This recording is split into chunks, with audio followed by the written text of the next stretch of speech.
जय हिंद। मेरा नाम है रवि। आपका स्वागत करता हूं अर्थवर्धन चैनल में। कोटक म्यूचुअल फंड अपना एक नया एनएफओ लॉन्च करने जा रहा है जो कि है कोटक टेक्नोलॉजी फंड। ये एनएफओ 12 फरवरी को ओपन हो जाएगा और 26 फरवरी को क्लोज हो जाएगा। हम अगर अपने आसपास की चीज़ों को देखें तो बहुत ही तेज़ी से और ड्रास्टिकल चेंजेस हमें देखने को मिल रहे हैं, मोस्टली टेक्नोलॉजी के मामले में। अभी के समय में हम देखते हैं कि बहुत सारी चीज़ें जो हैं, जो भी फैसिलिटीज होती है और जो सर्विसेज होते हैं, वो अभी ऑनलाइन शिफ्ट होना शुरू हो चुके हैं। और इनका जो इम्प्लीमेंटेशन होता है वो भी बहुत ही तेज़ी से हो रहा है। गवर्नमेंट भी अपनी बहुत सारी जो सर्विसेज होती है उनको ऑनलाइन ला चुकी है और जो सर्विसेज बची है उनको भी ऑनलाइन लाना शुरू कर रहा है। मतलब ऑफलाइन टू ऑनलाइन का जो वॉल्यूम है वो बहुत ही तेजी से हमें बढ़ता हुआ देखने को मिल रहा है। तो हम एक के बाद एक ऐसे जो बड़े बड़े चेंजेस है उसके बारे में बात करते हैं। पहला है यहाँ पर फाइनेंशियल सर्विसेज। पहले के समय में हमें जो अपने ट्रांजेक्शन्स होते थे उनको करने के लिए हमें बैंक जाना पड़ता था, लेकिन अभी के समय में ऐसा नहीं है।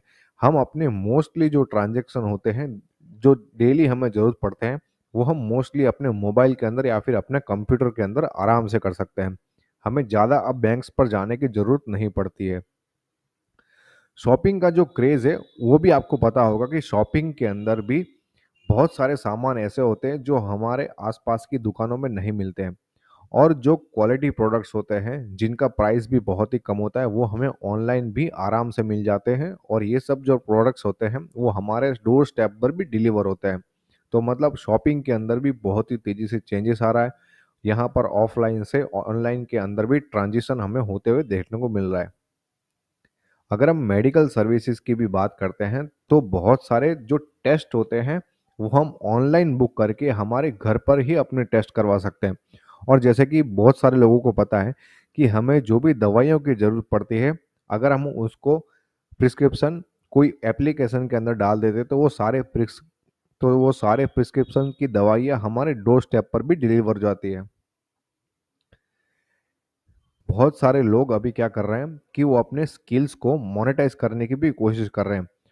ऑनलाइन का जो क्रेज है उसके कारण अपने पास जो स्किल है उसको हम दुनिया को दिखा करके उससे पैसा भी कमा सकते हैं। तो ये भी जो क्रेज है वो बहुत ही तेजी से हमें बढ़ता हुआ देखने को मिल रहा है। एंटरटेनमेंट के बारे में हमको सबको पता है कि बहुत सारे ऐप्स ऐसे आ गए हैं, जैसे कि नेटफ्लिक्स हो गया, ऐसे उसके समान बहुत सारे ऐप्स है जिनके थ्रू हम अपने घर पर ही बैठ के मूवीज देख सकते हैं।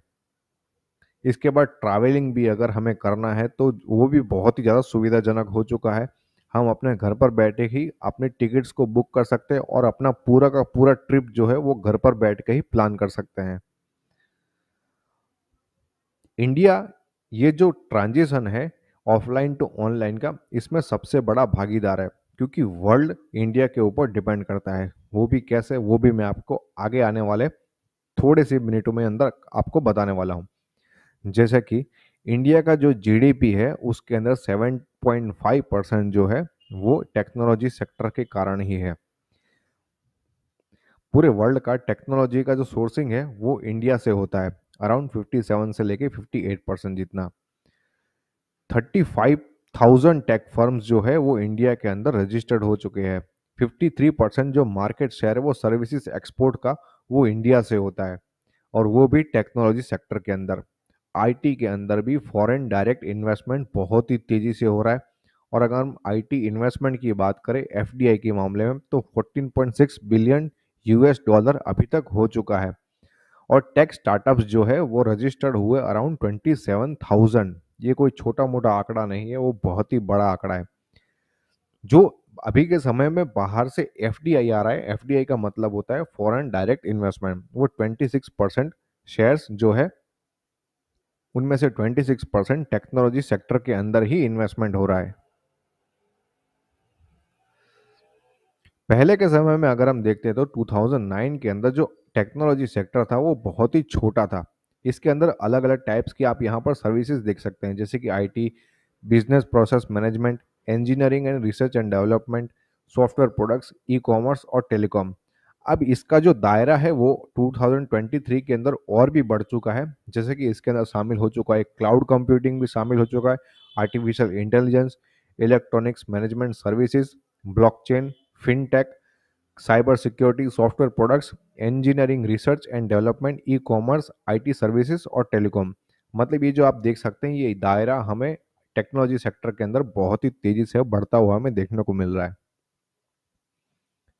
अगर हम पूरी वर्ल्ड की सबसे बड़ी बड़ी कंपनीज की अगर हम बात करते हैं तो टॉप 10 में से 8 कंपनीज इंडिया की होती है, जैसे कि TCS, Infosys, Wipro, HCL, Tech Mahindra और एलटीआई माइंट्री। तो क्या ये अच्छा समय है अभी टेक्नोलॉजी के अंदर इन्वेस्टमेंट करने का? वैसे तो कोई भी समय खराब नहीं होता है इन्वेस्टमेंट के लिए। जब भी आपके पास पैसा होता है उस समय आप इन्वेस्टमेंट कर सकते हैं। तो टेक्नोलॉजी का जो है वो मेरे हिसाब से अभी तो शुरुआत हुई है। आगे आने वाले समय के अंदर जो एआई है, आर्टिफिशियल इंटेलिजेंस है, उसके अंदर हमें और भी ज़्यादा ग्रोथ देखने को मिलेगा। इसके कारण जो हमारी लाइफस्टाइल है और भी ज़्यादा सिंपल और इजी होते हुए हमें देखने को मिलेगी। अगर हम मैक्रो रिकवरी की भी बात करते हैं तो हम देख सकते हैं कि मैक्रो सेक्टर्स जो है वो टेक्नोलॉजी के कारण टेक्नोलॉजी को अडेप्ट करके और भी ज़्यादा आसान होते जा रहे हैं। वहाँ से हमें अच्छा खासा रेवेन्यू भी देखने को मिल रहा है। और आईटी सेक्टर जो है वो अभी रीजनेबल, और टेक्नोलॉजी सेक्टर जो है वो अभी बहुत ही रीजनेबल वैल्यू पे हमें देखने को मिल रहा है। तो यहाँ पर इस फंड के अंदर इन्वेस्टमेंट का जो मेथोडोलॉजी है वो क्या रहेगा वो मैं आपको बताता हूँ। यहाँ पर टॉप टू बॉटम अप्रोच को यूज करने वाले हैं। स्टॉक सिलेक्शन यहाँ पर टेक्नोलॉजी सेक्टर्स के अंदर से ही रहने वाला है। साथ में मार्केट कैप का यहाँ पर किसी भी तरीके का बायस नहीं रहेगा। मतलब यहाँ पर फंड मैनेजर्स लार्ज कैप में से भी स्टॉक्स को ले सकते हैं, मिड कैप में से भी ले सकते हैं और स्मॉल कैप में से भी ले सकते हैं। यहाँ पर इंडिया के अंदर जो ग्रोथ स्टोरी है आईटी सेक्टर के अंदर वो हमें बहुत ही बड़े पैमाने पर देखने को मिल रही है। इन्वेस्टमेंट यूनिवर्स की अगर हम बात करते हैं तो यहाँ पर इन हाउस रिसर्च के अंदर ही यहाँ पर रिसर्च करने वाले हैं और उनमें से ही अच्छे खासे कम वैल्यू के ऊपर मिल रहे स्टॉक्स को पिक करने वाले हैं। कोटक टेक्नोलॉजी फंड, ये एनएफओ 12 फरवरी को ओपन हो जाएगा और 26 फरवरी को क्लोज हो जाएगा। इस फंड का बेंचमार्क रहने वाला है S&P BSE take index TRI, और इस फंड का एग्जिट लोड रहेगा 1% फॉर 30 डेज। मतलब अगर आप अपने पैसों को 30 दिनों के बाद रिडीम करते हो तो आपको किसी भी तरीके का एग्जिट लोड नहीं लगेगा। लेकिन अगर आप अपने पैसों को विद इन 30 डेज रिडीम करते हो तो आपको 1% जितना एग्जिट लोड लगेगा। इस फंड का इनिशियल NAV 10 रहेगा और एक्सपेंस रेशियो जैसे ही फंड लॉन्च हो जाएगा वैसे आपको पता चल जाएगा।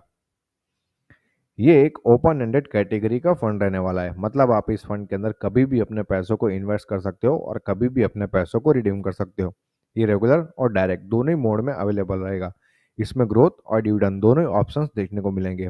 अगर आपको अपना इन्वेस्टमेंट स्टार्ट करना है तो आप SIP, लमसम, SWP या स्ट्रिप चारों में से किसी भी मोड में अपना इन्वेस्टमेंट स्टार्ट कर सकते हो। मिनिमम इन्वेस्टमेंट की बात करें तो लमसम मोड में मात्र 100 रुपीज़ से आप अपना इन्वेस्टमेंट स्टार्ट कर सकते हो।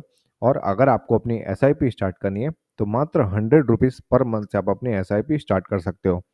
अगर आपको अपने पोर्टफोलियो को फ्री में रिव्यू करवाना है तो नीचे दिए गए नंबर पर आप कभी भी कांटेक्ट कर सकते हो।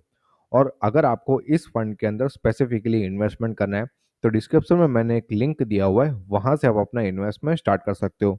यहाँ से इन्वेस्टमेंट करना बहुत ही ज़्यादा इजी रहेगा और बहुत ज़्यादा सिंपल रहेगा, और साथ में बहुत सारे अलग अलग फीचर्स भी आपको यहाँ से देखने को मिलेंगे। ये वेबसाइट है wealthy.in। अब मेरा क्या मानना है इस फंड के बारे में वो मैं आपको बताता हूँ। क्योंकि एक सेक्टरल कैटेगरी का फंड है तो आपको इस फंड के अंदर इन्वेस्टमेंट से पहले अपने एडवाइजर से जरूर बात करनी चाहिए। अगर आप लॉन्ग टर्म के लिए इन्वेस्टमेंट के बारे में सोच रहे हो तो ये फंड आपके लिए सही साबित हो सकता है। अगर आपने और भी कहीं पर भी इन्वेस्टमेंट किया हुआ है तो इस फंड के अंदर इन्वेस्टमेंट करके आप अपने पोर्टफोलियो को डाइवर्सिफाई कर पाओगे। लेकिन एक बात आपको यहाँ पर यह ध्यान में रखनी है कि ये फंड शॉर्ट टर्म के लिए बिल्कुल भी नहीं है। अगर आपको इस फंड के अंदर इन्वेस्टमेंट करना है तो लिंक मैंने डिस्क्रिप्शन में दे दिया है, वहाँ से आप अपना इन्वेस्टमेंट स्टार्ट कर सकते हैं। अगर आपको इन्वेस्टमेंट के रिगार्डिंग किसी भी तरीके के क्वेश्चन है तो आप हमें टेलीग्राम, ट्विटर और इंस्टाग्राम पर फॉलो करके अपने क्वेश्चंस को पूछ सकते हैं। होप ये वीडियो आपको पसंद आया होगा। अगर ये वीडियो आपको अच्छा लगा तो लाइक करो, शेयर करो और सब्सक्राइब करो। Thanks for watching.